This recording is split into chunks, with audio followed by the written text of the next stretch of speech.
We learned that most of the famous people we know, Florence Nightingale and all these people I spoke about for these months, we learned that they was nobodies, and the only reason that there's somebodies today is because God put His Spirit in them, which made them somebodies. We learned that we have the same blessing. And this is the greatest thing about learning about God. He makes you new. He restores you to newness. He restores you to a brand new somebody He wants. Doesn't matter how you start, matters how you finish. Doesn't matter how you start Christianity, it matters how you finish. Now, here's the good news about that. The Apostle Paul said, God will keep us, guard us, until the day of redemption. You will finish the race. You will fight the fight. It's going to be okay. That's the new man. When we think of the new man, we think about little exercises we're supposed to do, and certain ways we're supposed to dress, and we're supposed to talk, and things we're supposed to abstain from, and the do's and don'ts of Christian. That ain't the new man. The new man is the Spirit of God inside of you. The new man is, all things have passed away. Behold, you became new. We learned last week, we have our war cry. Yeah, I really don't want to spill this, but I don't really want to keep walking over there. That rug's kind of getting in my way. Sorry, Bob.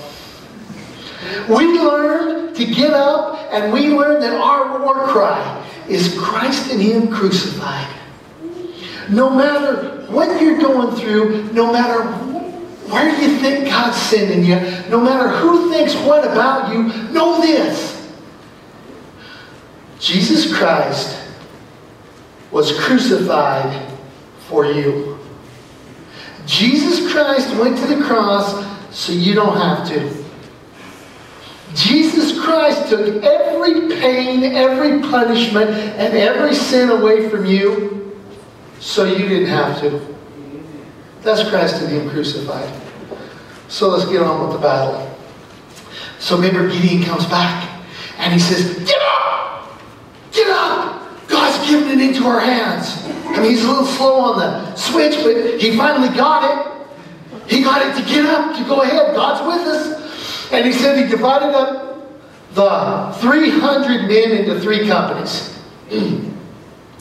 He placed trumpets and an empty jar in their hands, in the hands of all of them, with torches inside. Watch me, Gideon says. He told them, "Follow my lead. When I get to the edge of the camp, do exactly as I do.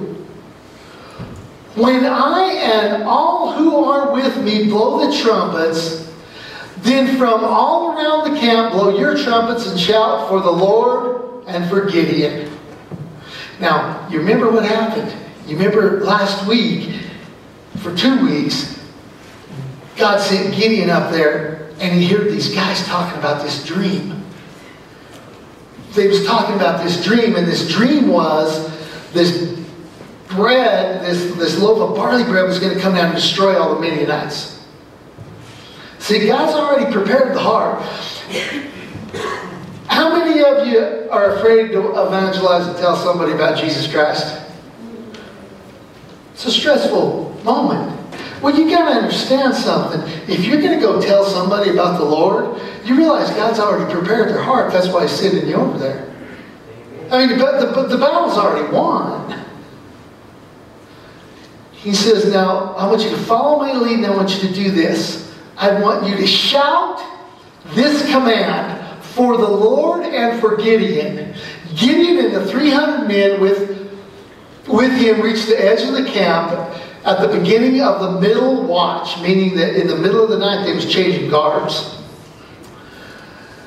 Just after they had changed the guards, they blew the trumpets and broke the jars that were in their hands. The three companies blew the trumpets and smashed the jars, grasping the torches in their left hands and holding on with their right hands to the trumpet. And when they blew them, they shouted, "A sword for the Lord and for Gideon." While each man held his position around the camp, all the Midianites ran, crying out as they fled.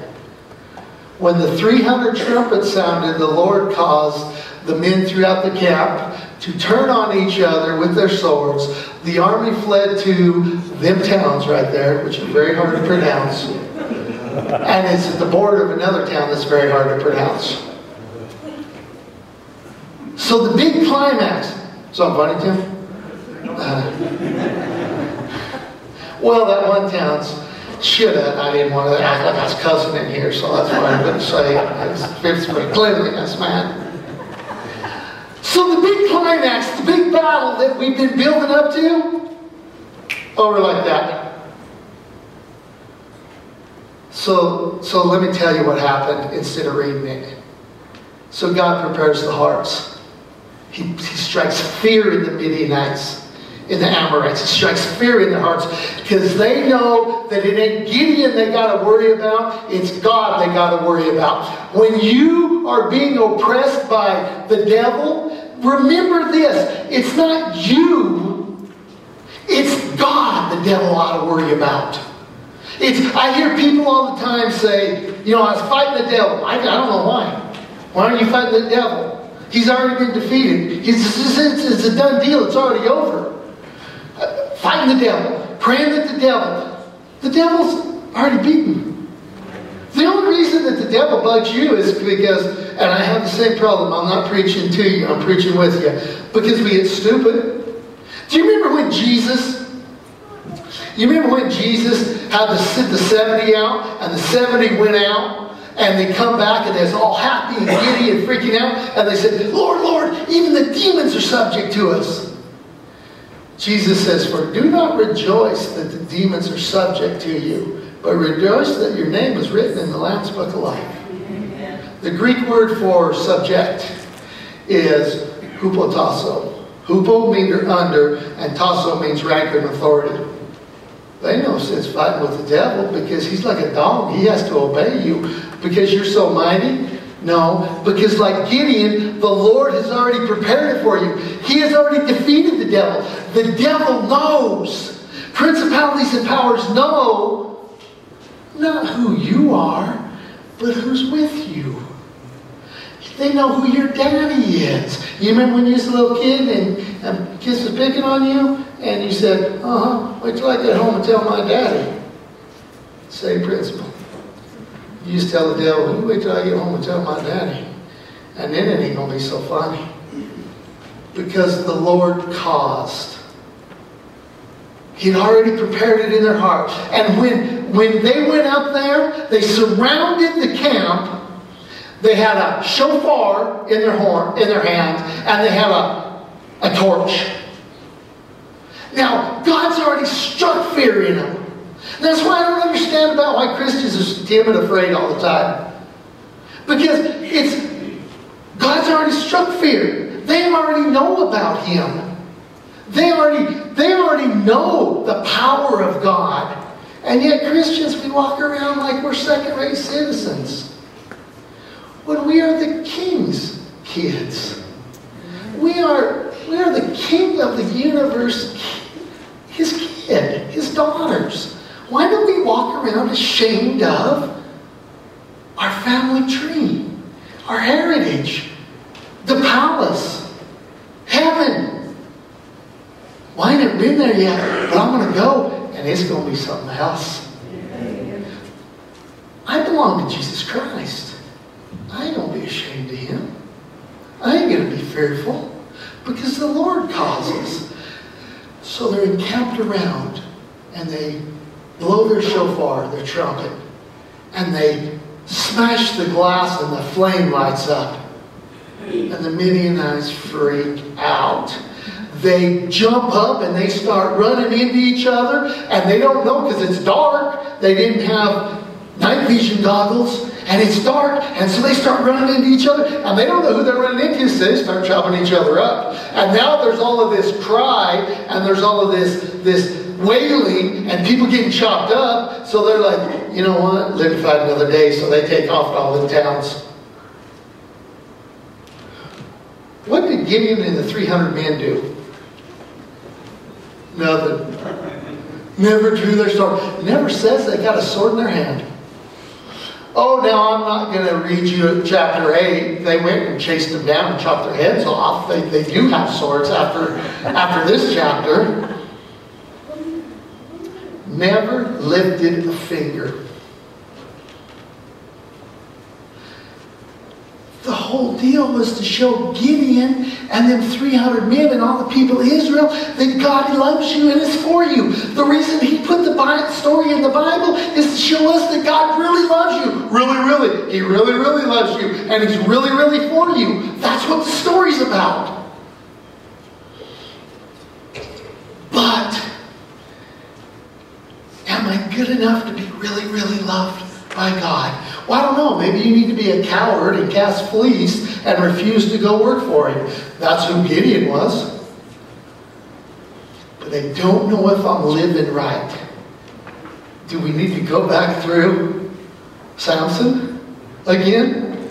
Because I don't know if you can do it anymore. Let's see, that ain't going to be proper English. But he will preach. I don't know if you can do it any more wronger than he did. What about that? You want me to come help you one day on career day with them second graders?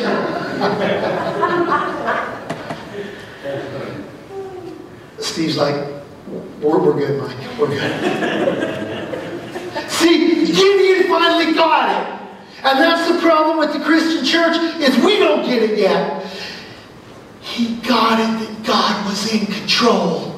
God is sovereign. He runs everything. He runs your life. And when you know that He runs your life, you don't have to worry about your life no more. Now you become God's problem. See, no longer is He hiding in the wine press, is He? Because He got it. He got it that God's in control. No longer do we ask Him, hear Him asking, well, where, God? Well, if God? Well, when, God? Well, why me, God? We don't hear that no more.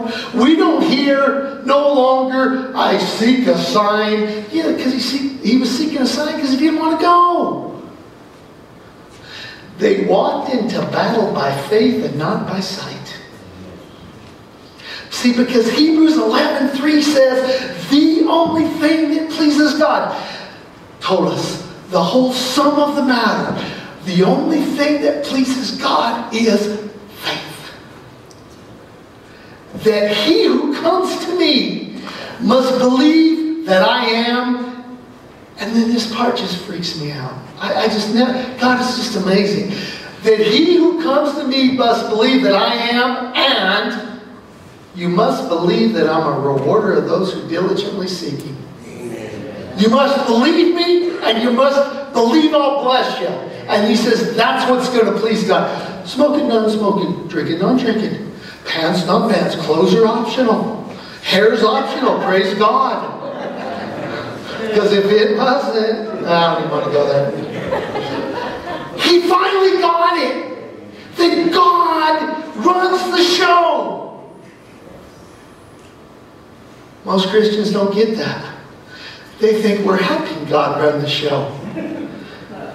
Well, what did Jesus say? You will gather together and you will praise me, glorify my name. And if you don't, I can take these rocks, I can take the driveway, and they will raise up and speak on my behalf. God don't need you. God don't need you. God doesn't need, He didn't need Peter. God didn't need Paul. God doesn't need nobody. How cool is it, though, that He wants you? He doesn't need you, but He wants you. Do you get it? Because, see, you didn't have to get it. Ibex horn and a torch. That's what they went into battle with. They said, oh God, what are we going to take into battle? How are we going to do this strategic plan? I want you to take a horn, and I want you to take a torch. Why would we make noise and let them know where we're at? And then hold the torch up where we got a bullseye on us. Do you get it?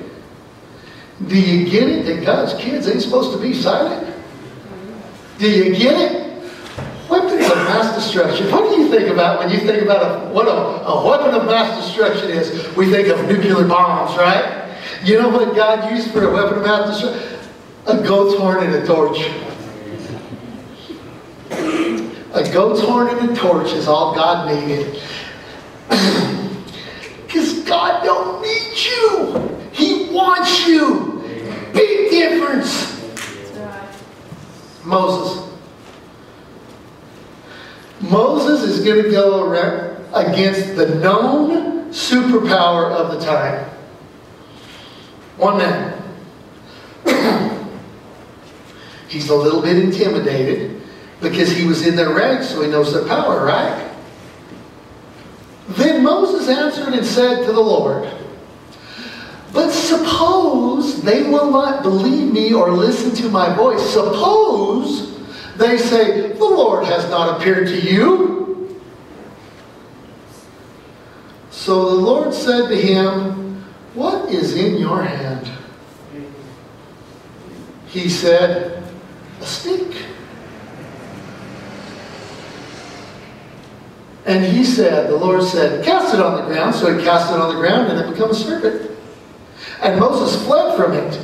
Then the Lord said to Moses, reach out your hand and take it by the tail. And he reached out his hand and he took it by the tail and caught it.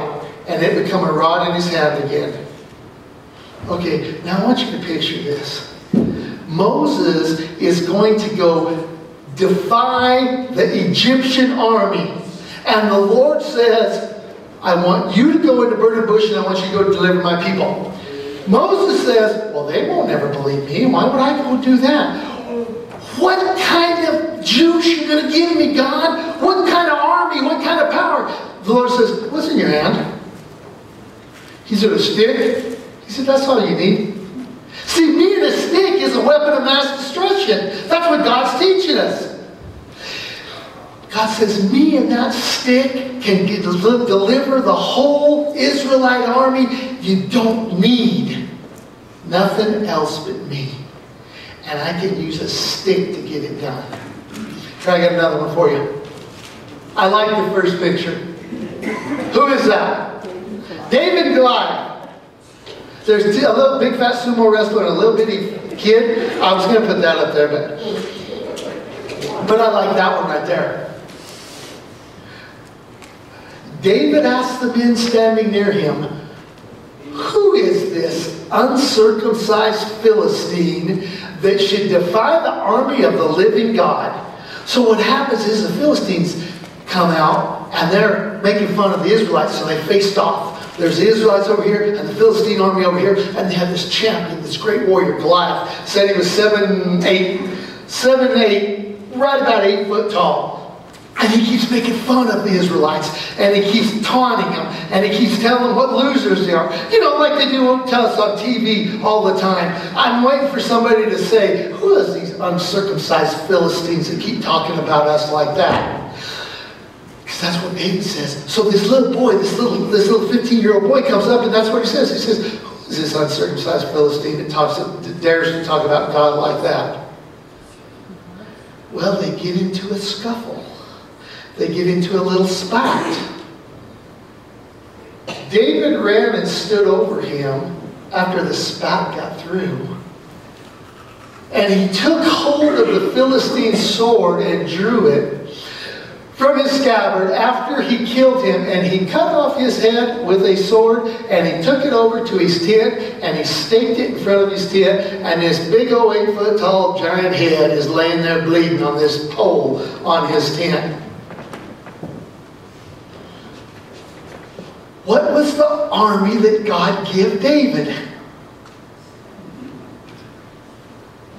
5 smooth stones.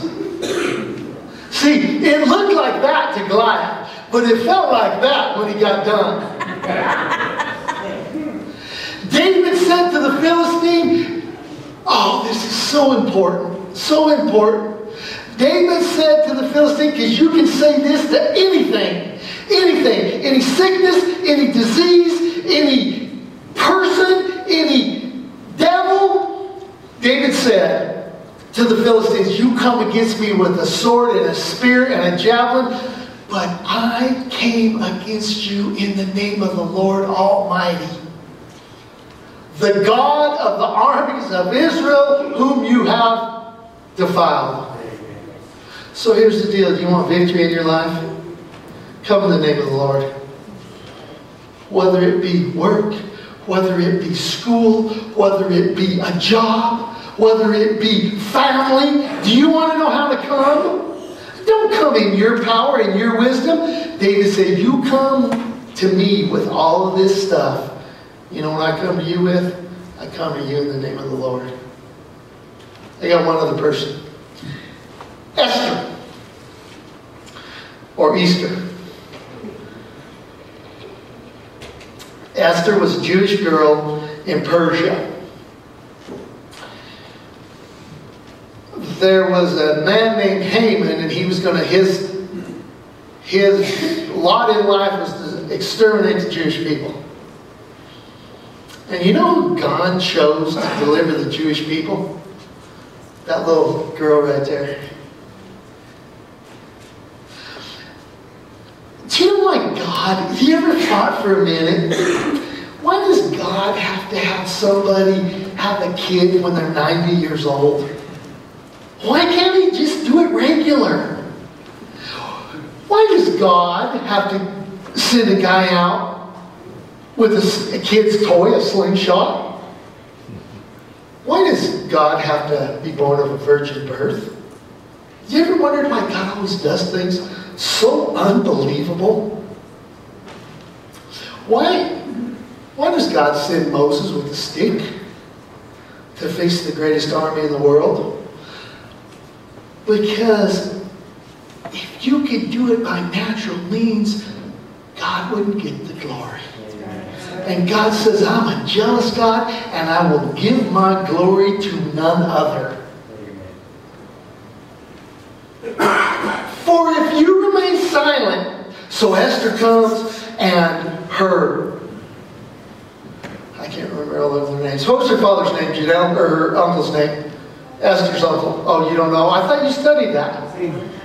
Mordecai? No, Mordecai. Yeah, Mordecai. Very good. I'd give you some, but I don't have nothing. Everybody clap for Mordecai. Here, that's very good, because you get to credit later. Mordecai. And Mordecai comes to her and says, hey, the king God is using you. He summons you to go into the king. She says, I can't go. And this is what he tells her. If you remain silent at this time, relief and deliverance for the Jews will arise from another place. But you and your family will perish. See, here's the thing about spreading the love of Jesus Christ. He don't need you. He wants you. And if you don't do it, he'll do it with somebody else. You just won't feel the fulfillment of it. And who knows but that you have come to this royal position for such a time as this. So what's that all got to do with us and Gideon? So what's God put in your hands? You ever wondered that? So what's God empowered me with? What is your horn? What is your torch? What is your staff? What is your slingshot? Better yet, when's your time?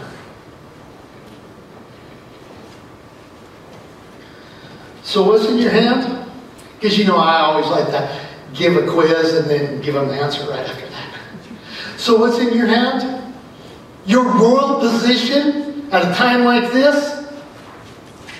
See, your horn is your gift. He's gifted you and He's given you talents. Your torch is your talents. Your staff is your personality. See, I got to stop there because You've been told too often that you need to change your personality because your personality doesn't fit in with God. Then why did He give it to you?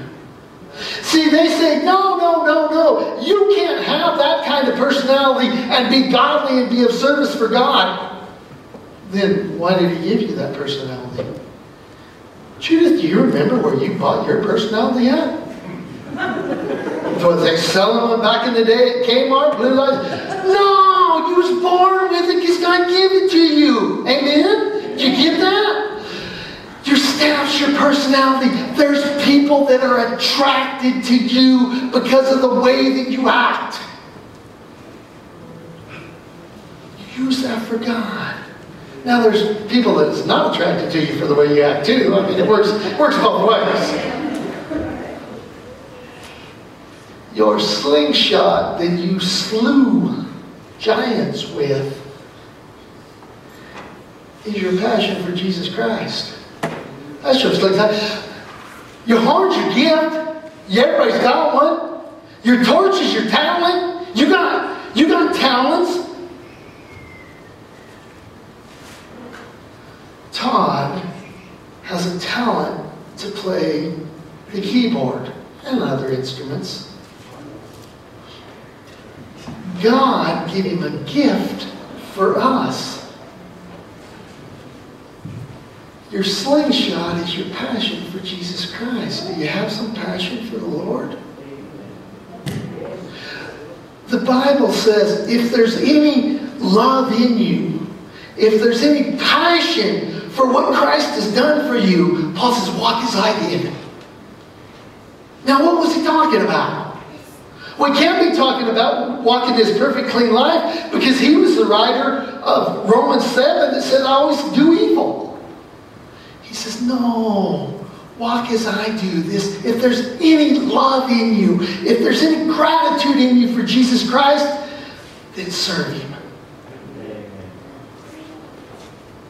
What's your weapon of mass destruction? Love. Do you want to know what moves mountains? Love moves mountains. Love takes the coldest heart and melts it into the kindest person. Why did Gideon take 300 men up there knowing that he's going to be slaughtered? Because he loved God. Why did Moses go? Because he loved God. Why did Esther? Because she loved God. Now, it's one thing to say you love God. It's another thing to prove it by loving His people. Because if you're not loving His people, Paul says you're a clanging cymbal. You're just making noise.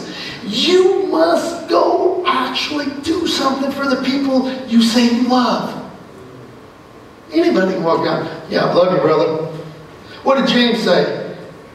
Yeah, I love you, brother. I'm sorry that you're broken, you're starving to death, but I'm going to pray for you. James says, no, you give him something. The weapon that we're going to use the most, that will be the most effective, is the love of Jesus Christ that has been shed abroad in your hearts. That's what's in your hand. And your time? Well, I'm just in high school. No. I'm telling you, they're perishing in high school. Your time's done. Well, no, I just worked at the... It's not my time yet. Oh, yeah? Yeah? Your time is now that you have been raised up for Jesus Christ. Right now. If you're breathing, if you're hearing me right now, you hear my voice right now, now is your time to show the love of Jesus Christ. Here's what you will not find in the Bible, that I don't know how Christians get this mixed up. It's not your time to be everyone's judge. And that's why nobody likes Christians. Because we're always telling them what they're doing wrong. Yet we're doing it wrong with them. But we're hypocrites because we won't ever say we're doing it wrong. How many of you like the concept of being forgiven of your sins? Yeah, I figured it'd go over with us in a crowd like this.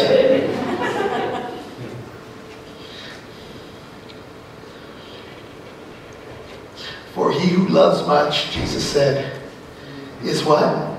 Forgiven much. Love, now I skipped and I went to the book of John. Love covers a multitude of sin. What's your weapon? What God put in your hand? He put the love of Christ in your hand. When's your time? Now.